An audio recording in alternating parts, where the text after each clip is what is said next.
Hey everybody, and welcome back to Jim's Garage. In this video we're going to set up OpnSense high availability. That means having more than one firewall, in this case OpnSense. If you've watched my previous videos, you know that I run high availability with Sophos XG. And whilst this process is a little bit more involved, we'll have you up and running by the end of this video. So you might be thinking, why do I want high availability? And that's a good question. If you're using something hardware based, say a Unified Dream Machine or maybe some X enterprise kit, then you likely have an independent firewall on bare metal. But the same principle applies. What happens if that device fails? Most likely your internet's going to go down and probably your network. That's where high availability comes in. And you can do high availability with physical kit, and that comes with the benefit of double the price. But how about in the virtual world? What does this mean? Well, there's probably a fair few of you here who are using a virtual firewall, and the same principle applies. What happens if that virtual machine goes down? It could be a hardware failure, or it could be quite simple. You're rebooting your node, i.e. your Proxmox host where you have this. That has issues because it brings down your network, it will bring down internet for the rest of the network, and it can also be a whole heap of problems if you're trying to remediate something and you don't have internet access. So how does this fix things? Well, by the end of this video, you'll have two firewalls on two discrete machines. So this means you could do some admin work on one of your Proxmox nodes, and hopefully your internet and networking will fail over to the other node, so you shouldn't notice really any difference in activity and network connectivity. This has saved my bacon more times than I care to mention, and I'm really glad that I've gone down this route. So let's dive into how this works, and first I'm going to show you some network diagrams with how you can set this up. But there's a couple of gotchas that we need to talk about as well. Once we've done that, we'll jump into the deployment about how you can configure this. You are going to need two firewalls set up, two virtual firewalls, but this will also work with bare metal. Now, the first key issue or problem we need to resolve with OpnSense is that it uses CARP, the Common Address Resolution Protocol. And typically this is designed to have two actual dedicated internet links, or at least two separate IP addresses. And this is a problem for most residential ISPs as you only get one IP address. If you do get more than one, you can skip this next part and you can jump straight into the configuration later in the video.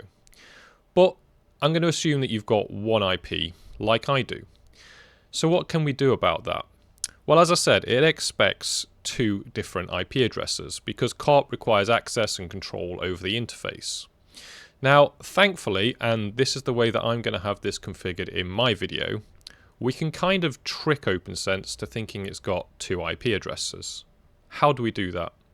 Well, I'm going to jump into some diagrams now to examine the problem and then give you a solution. So if we look at this first diagram here, this is the proposed setup on the OpnSense website. You'll have your internet coming in. You'll have an ISP router. You could have two if you have discrete connections. But typically this would be on, say, a /29 or something like that, where you have more than one physical WAN IP address. This would either then typically go into a switch with VLANs and be connected to the respective firewalls, or you could have dedicated connections from here into your router if it's configured such. The important bit here is we have a link between the two firewalls, and this will be the same for all of the diagrams I'm going to show you. This is a physical connection between the two, albeit you can virtualize it like I do. And what this does is provides a link between the two so they've got high availability. It can copy configs over, it can do heartbeats and all of that stuff. It actually uses virtual IPs, and we'll come on to that later. Now, out the back of these firewalls, you'll have the LAN, which will go into a switch, and then all of your clients will connect to that switch. So you've probably got this down here, this here, this here, and this here already. So you can see that we're basically adding another firewall on and doing some clever routing. Now, as I mentioned, this is what they recommend, and it's probably more akin to an enterprise setup where you'll have multiple switches. What I actually have and how I'm configuring it in this video is this setup here. So very similar, however, I've removed that second switch. That's because the respective LAN ports on each of these firewalls actually goes back into the switch on separate VLANs, and then all of my clients connect to the same switch on those respective VLANs. So now let's solve the problem. So one way you could do this is to have your ISP router still in router mode, not modem mode. Now this does create the double NAT issue, so things like firewall rules, you'll have to create a NAT rule on here first and then again on your firewall. And some services might have issues with that, but broadly speaking you should be okay. Now what does this approach do? Typically your ISP router will have a small switch baked into it, usually 4 ports. Now what we can actually do is we can either directly physically connect both of these virtual firewalls into more than one port. So effectively each firewall on its WAN port will pick up a LAN port from here. And just skipping ahead, here I have the old firewall we set up, and you can see that this is 1.1 and you can see this is 1.100. But if you actually look at my WAN IP addresses on these machines, they've got a 7 subnet. Now that's because instead of my ISP router, I've got Sophos XG, and it sits on one of Sophos XG's networks. That's effectively simulating what I'm proposing here with a dedicated router. So just to simplify this, I recommend for this video to keep it simple. If you're wanting to do this and you're wanting to start out from scratch, make sure you've got your ISP router, make sure it's in routing mode. For each of your virtual machines, and we'll have a look in Proxmox in a moment, you want to connect the WAN to this router here if you've got more than one port. If you don't have more than one port, you're going to have to do what I do here and create a VLAN on the switch and connect it up to the router. But provided this still has DHCP, both of these firewalls will get different WAN IP addresses, and that's the critical part we need here. Out the back of this, on the LAN ports, you want to put those into the switch, and you also want to create an HA link between the two firewalls. So either a physical Ethernet from one port to another port, or you could actually do this with a VLAN again over the switch. And that's how I have this set up, just because I'm currently running 2 firewalls, both in HA. It's pretty complicated. I don't want to go down that in this video, but it's been a lot of fun trying to get this to work. And then off the back of that, you want all your clients down here. And so if you're thinking, what does this look like? Well, if you remember from my previous video, or videos, I set up the OpnSense test. This is the one over here, which has the dark interface, and I've created a new one, which is the light interface. Now, this one is here, and if we look in the hardware, remember I said we want 3 NICs. Now, these don't have to be physical, they can be virtual. I recommend for starting out, you have 3 physical if possible, just to get yourself comfortable with some of the concepts that we're going to cover. So in this instance, this one here is the WAN, this one here is the LAN, and this one here is the HA. You can actually see that I've tagged this with a funny VLAN tag. That's, like I say, just because I've got a bit of an interesting setup with running 2 firewalls in HA at the moment. But if possible, try and do this physically. Once you feel a bit more confident and more adventurous, you can go down this route. And you'll also note now that I've got a new one, which is OpnSense 2. And again, this is pretty much the direct replica of the existing one.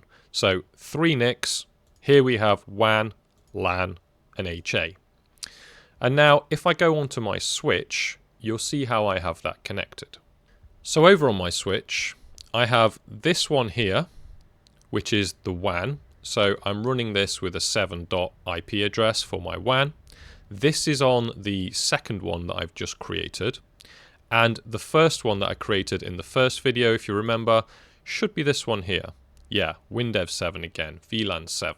So this is the WAN on the master firewall, the one we created previously, and this is the WAN that is on the new one that I've just created for this video.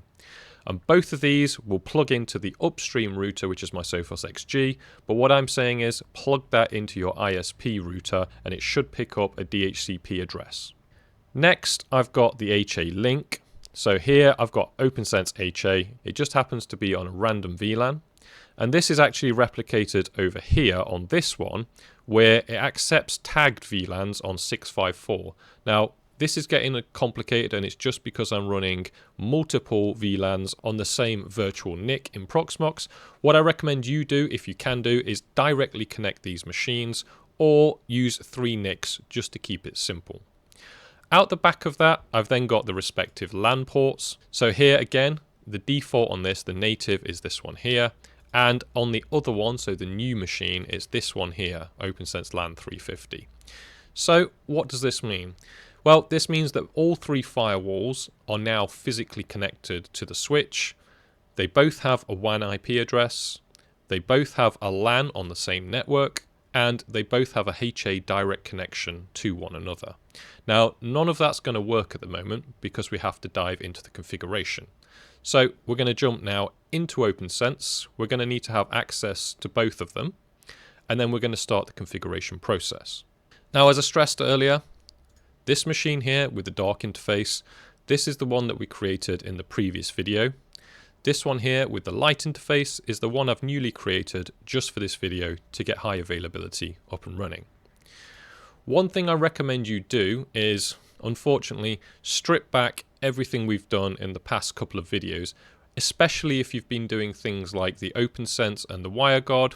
It recommends on the OpnSense website that you do this with a clean installation, and then you create new interfaces once you've got HA configured.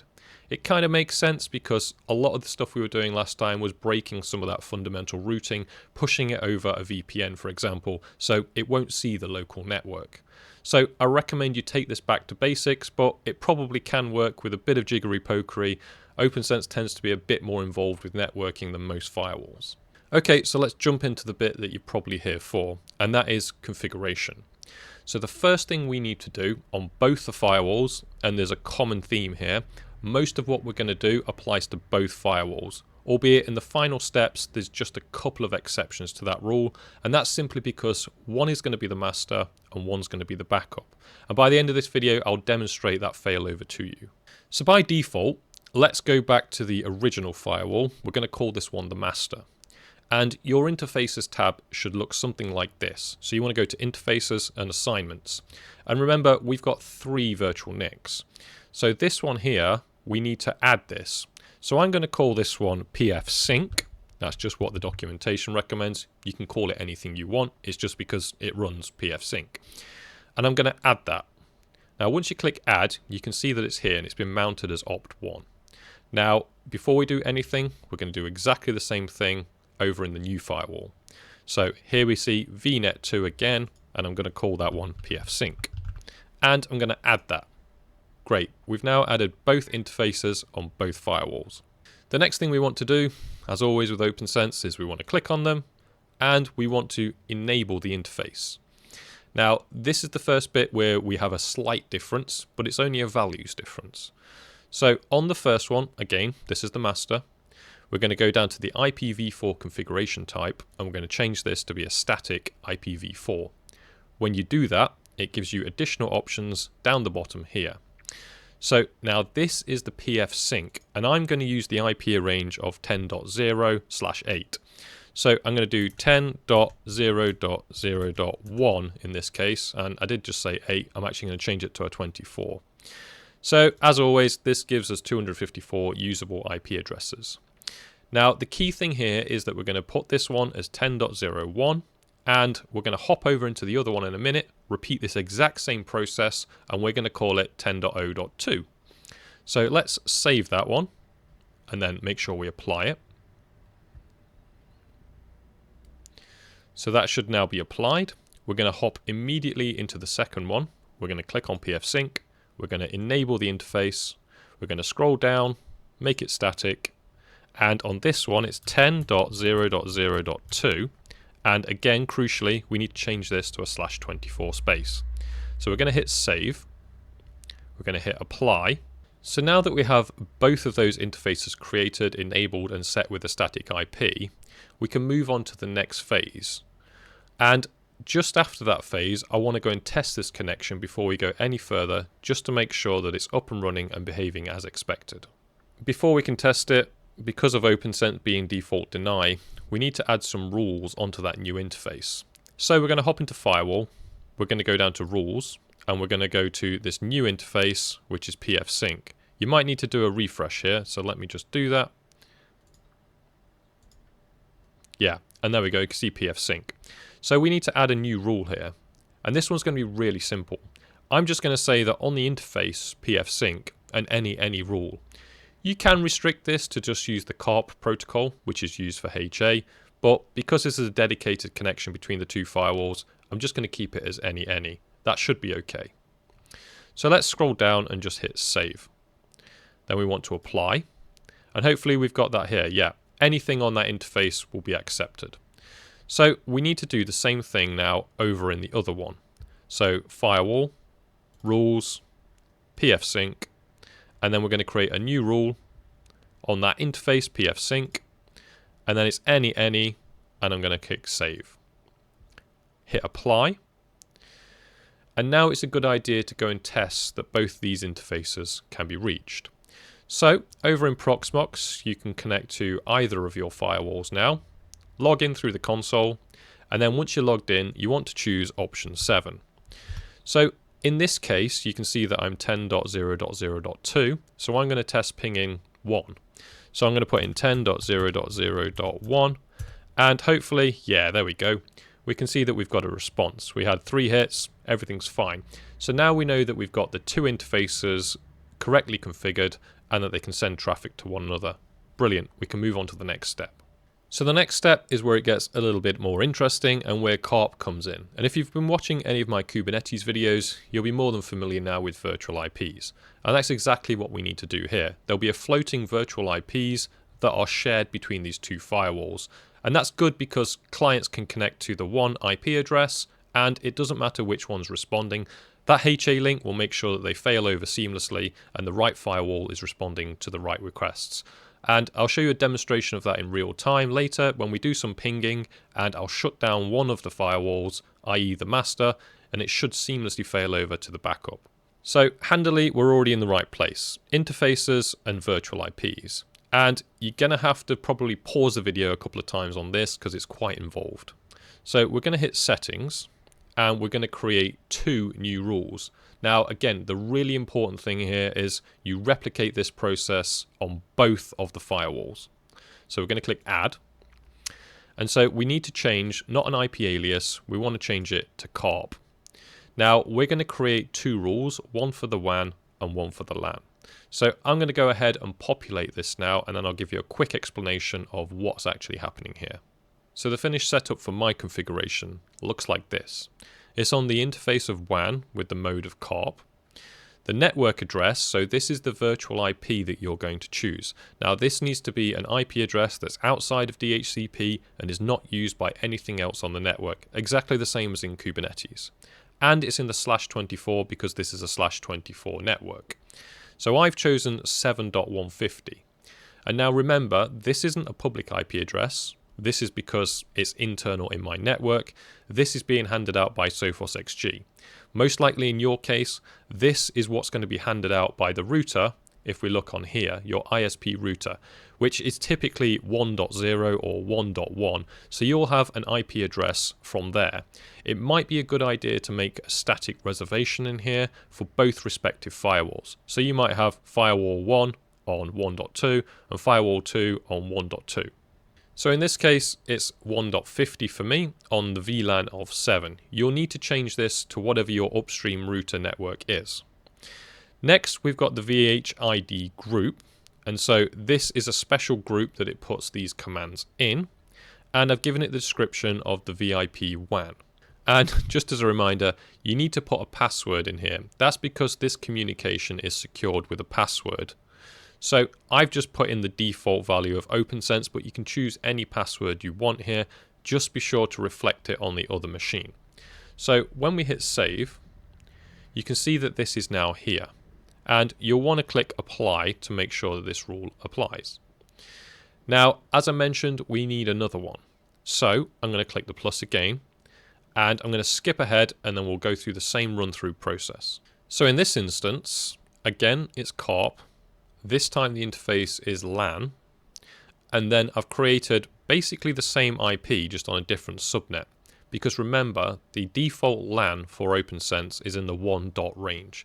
So I've made sure again that 150 is not taken by any IP address on that network, and you want to make sure that that's true. So put it outside of DHCP lease. I think it actually makes sure that you do, and you can't set a DHCP if you've got a VIP in place. I've just given it the same password for this link, but again, you can choose whatever you want, just make sure it's replicated on the separate machine.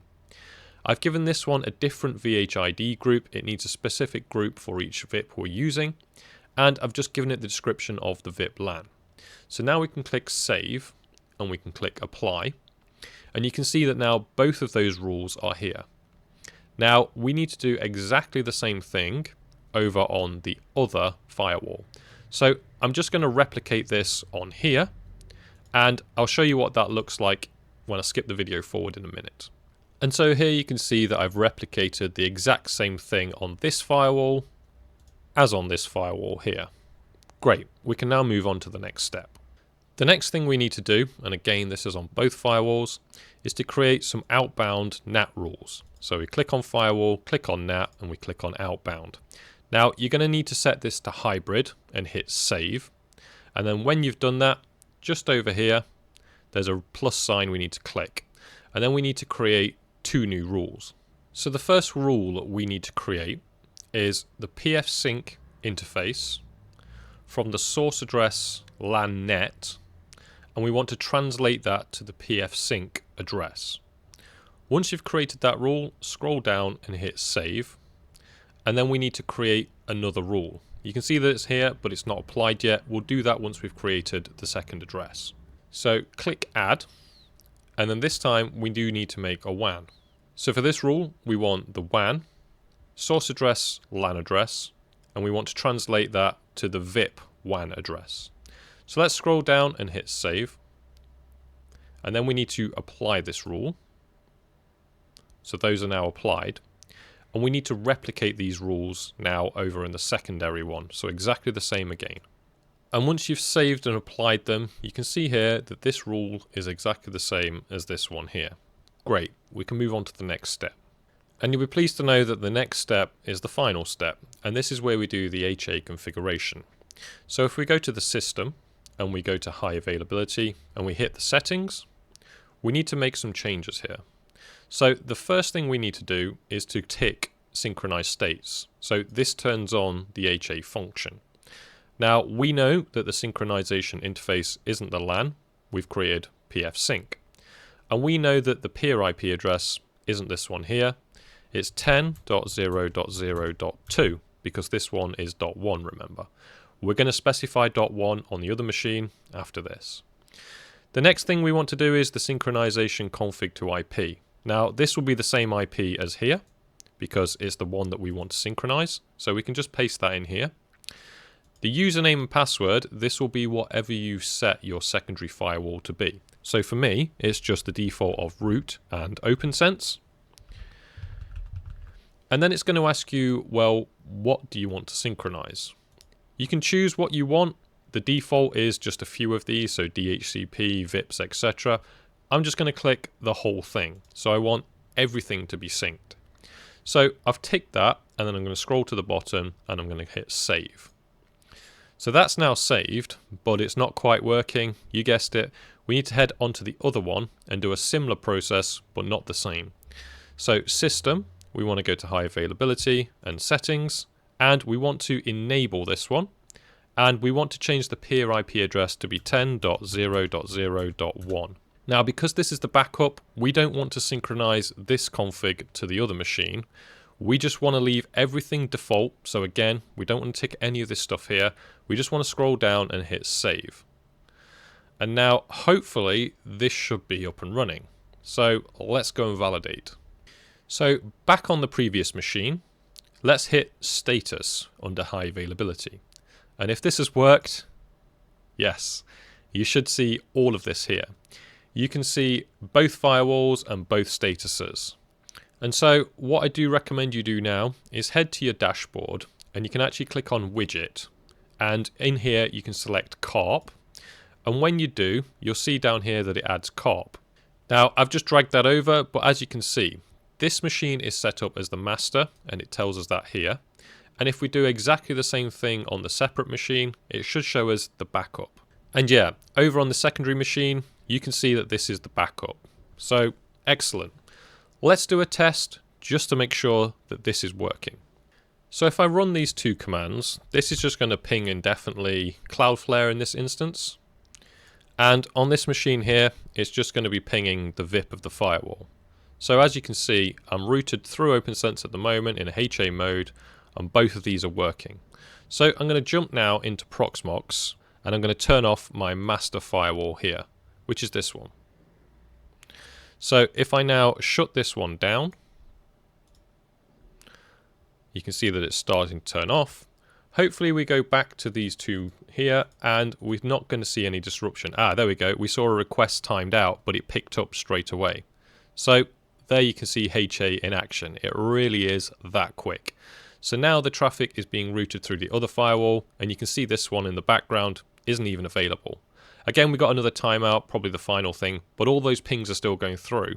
And remember, this one here is the internet. This one here is on the local network. So we failed over from the master to the auxiliary. So I can now start this up.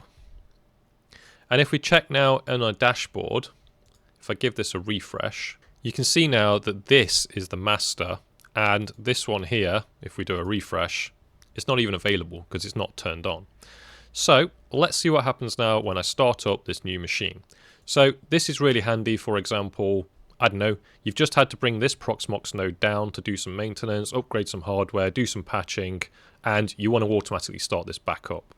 So this is now booting in the background, and hopefully as this comes online, again, we're going to get all of those pings still going through. So now that machine's coming back up. There's a slight request timeout, and that's probably now because it's failing back over to the master. The master is taking control of my connections. So as soon as this is finished, we're going to go back into OpnSense and just check that the original one now. So yeah, this is all up and running. So hopefully we can refresh this one here, and we'll be asked to log in again. And now we're logged back in, and we can see that we're on the dark, we're on the master, and this is now the master. If we go back to this dashboard here and we hit refresh, we can now see that this has become the backup. And if we look at the pings, all during that time, we still had access to the internet and local networking. Excellent. So thanks for watching, and hopefully if you followed that guide, you now have highly available OpnSense. This was a ton of fun to get up and running. I say fun in inverted commas. Getting this working on my setup behind an already existing HA setup with Sophos XG was a challenge. But you won't have those issues, and hopefully if you follow those step-by-step guides, you've basically just got to replicate each step on each firewall and test as you're going along by checking in the console with pings, etc. But hopefully follow those steps and you'll have all the benefits that I demonstrated with HA. So now you can shut down one of your Proxmox nodes, or you could have a virtual machine failure or hardware failure on one of those nodes, and fingers crossed, all that traffic should fail over to the other firewall, and all of your routing and all of your networking will stay available. Let me know how you get on in the comments below, and as always, give this a thumbs up, hit that subscribe button, and I'll see you on the next one. Take care, everybody.